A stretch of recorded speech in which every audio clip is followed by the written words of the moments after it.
Hello friends, क्या महिलाओं में 2 बच्चेदानी हो सकती है? जी हाँ, हो सकती है, डेफिनेटली हो सकती है। अब क्यों होती है, कैसे होती है, क्या कारण है और क्या इलाज है? मैं doctor Sushila Saini, gynaecologist and obstetrician, आज आपको महिलाओं में 2 बच्चेदानी होने के बारे में बताने जा रही हूँ। जब भी बच्चा बनता है, यानी कि एक लड़की बेबी भ्रूण के रूप में होती है और जब माँ के पेट में होती है तो उसमें 2 बच्चेदानी होती है और 2 बच्चेदानी के जुड़ने से एक बच्चेदानी का निर्माण होता है। और ये जनरली जब बच्चा पैदा होता है यानी कि 9 महीने का हो जाता है तब तक ये प्रोसेस कंप्लीट हो चुका होता है। और जब बेबी डिलीवर आउट होता है तो उसमें जनरली एक ही बच्चेदानी होती है।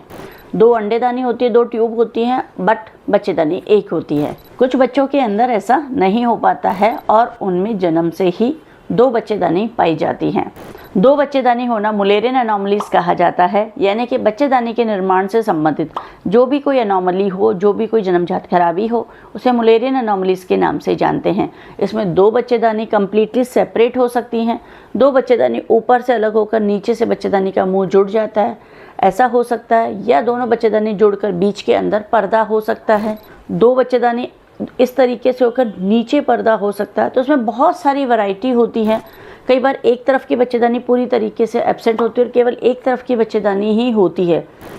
तो इनको अलग अलग कैटेगरीज में डिवाइड किया गया है, जिसको कि बाइकॉर्नुएट यूट्रस कहा जाता है, बाइकॉर्नुएट बाइकॉलिस यूट्रस कहा जाता है, सेप्टेट यूट्रस कहा जाता है, और भी कई सारे नाम दिए गए हैं। इस तरीके से यदि आपके दिमाग में ये सवाल है कि 2 बच्चेदानी हो सकती है या नहीं हो सकती, तो जी हाँ, हो सकती है और एक सच है और एक ये मेडिकल साइंस के अंदर इसका इलाज संभव है। यानी कि यदि आपकी 2 बच्चेदानी कम्प्लीटली सेपरेट है तो उसमें आराम से आपको प्रेगनेंसी हो सकती है और आराम से आपकी सेक्सुअल लाइफ भी हो सकती है, चल सकती है, उसमें किसी प्रकार की कोई परेशानी नहीं आती है। लेकिन यदि आपकी बच्चेदानी केवल ऊपर से अलग है और नीचे से जुड़ी हुई है, ऐसी स्थिति में कई बार आपको बार बार अबॉर्शन होने की संभावना होती है और ऐसी स्थिति में दोनों बच्चेदानियों को दूरबीन से जोड़ा जा सकता है, जिससे कि बच्चे को ग्रोथ के लिए प्रॉपर रूम मिल सके। क्योंकि जब बच्चेदानी आधी होती है तो उसमें बच्चे को स्पेस नहीं मिल पाता और अबॉर्शंस हो जाते हैं। और जिन महिलाओं के बार बार अबॉर्शन होते हैं उनको हम लोग यूट्रस यूनिफिकेशन की सर्जरी एडवाइस करते हैं, जिसमें दोनों आधी आधी बच्चेदानी को जोड़कर एक पूरी बच्चेदानी बना दिया जाता है। ये ऑपरेशन सेफ होता है, इसमें किसी प्रकार की समस्या नहीं होती है, दूरबीन से हो जाता है और ऑपरेशन के 3 से 4 महीने के बाद आप प्रेगनेंसी प्लान कर सकते हैं और आराम से एक नॉर्मल बच्चे को जन्म दे सकते हैं। कई बार बच्चेदानी के अंदर पर्दा होता है तो उसको नीचे से दूरबीन डालकर उस पर्दे को हटा दिया जाता है। कई बार पर्दा भी होता है और दोनों बच्चेदानी अलग अलग भी होती है तो उसमें कंबाइंड ऑपरेशन किया जाता है। कई बार बच्चेदानी के पर्दे के साथ साथ वजाइना के अंदर भी पर्दा होता है और कई बार किसी फीमेल को इंटरकोर्स के अंदर समस्या आती है तो उसमें वजाइना के अंदर जो सेप्टम होता है उसे भी हटाया जाता है। इस तरीके से मुलेरियन एनोमलीज का काफ़ी हद तक इलाज संभव है। बट कई बार बच्चेदानी एक तरफ जुड़ी होती है और एक तरफ बिल्कुल जुड़ी हुई नहीं होती और उसके अंदर महीने का ब्लड अंदर इकट्ठा होता जाता है और तो उसे रूडिमेंट्री हॉर्न कहा जाता है और वो दर्द का कारण होता है। ऐसी स्थिति में उस रूडिमेंट्री हॉर्न को निकाल दिया जाता है। लेकिन जो आधी बच्चेदानी है उसके साथ आपकी प्रेगनेंसी आराम से हो सकती है। उसमें यूट्रस का जो कैविटी है उसको थोड़ा दूरबीन डालकर बड़ा कर दिया जाता है और उससे बच्चे को स्पेस मिल जाता है।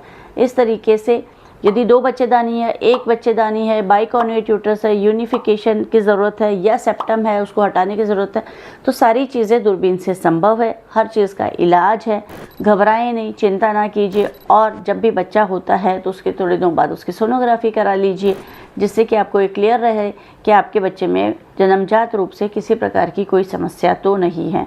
क्योंकि किसी समस्या का बचपन में इलाज होता है, लेकिन ये जो समस्याएं हैं जो कि यूट्रस से रिलेटेड हैं उनका जनरली 18 साल या 20 साल के बाद ही इलाज किया जाता है। या फिर किसी लेडी को महीना जब शुरू होता है यानी कि 13-14 साल की उम्र में जब उनको पेन होने लगता है और नॉन कम्युनिकेटिंग हॉर्न होता है, यानी कि बच्चेदानी का कुछ हिस्सा जुड़ा हुआ नहीं है और उसमें ब्लड इकट्ठा हो रहा है, तो काफ़ी सीवियर पेन होता है। ऐसी स्थिति में उसी टाइम पर ऑपरेशन किया जाता है। तो 2 बच्चेदानी का होना मिथ नहीं, फैक्ट है, हो सकती है, बट उसका इलाज है। घबराएं नहीं, चिंता नहीं कीजिए। और इसी प्रकार के एजुकेशनल वीडियोस के लिए हमारे YouTube चैनल को आज ही सब्सक्राइब कीजिए और बेल आइकन को प्रेस कीजिए ताकि आपको नए वीडियोस के नोटिफिकेशन मिलते रहें।